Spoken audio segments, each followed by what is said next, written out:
all comes down to this. Yeah, hey, you know what? We have people here in the audience. It's more than most film shows have right now. Yeah. I can see my teeth in this. Ooh, the whitener's working. Alright.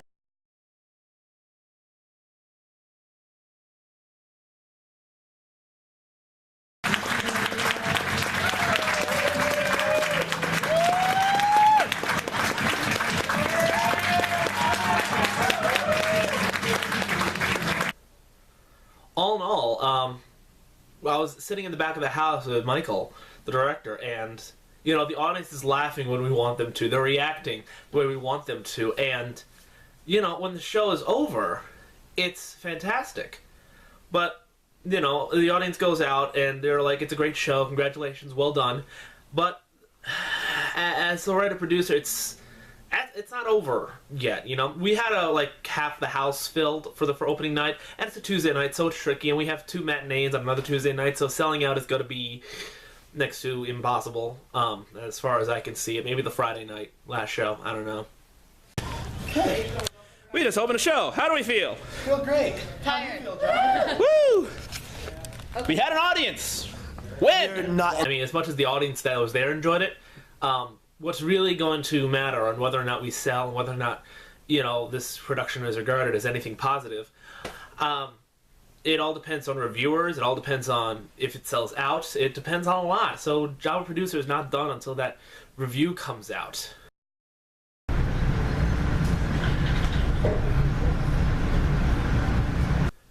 For a couple of rehearsals, I've had the habit of being on the train, taking the train into New York City, as opposed to driving in.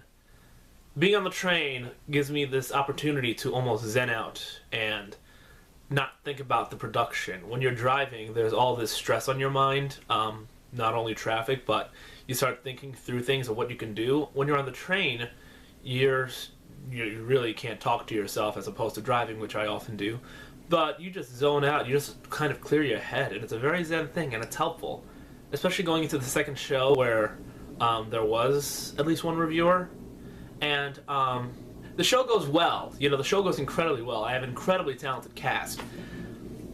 I just had to wait for the review to come in.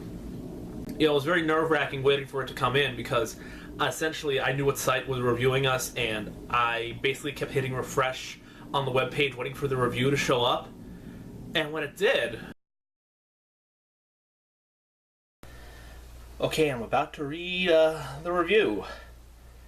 Here we go.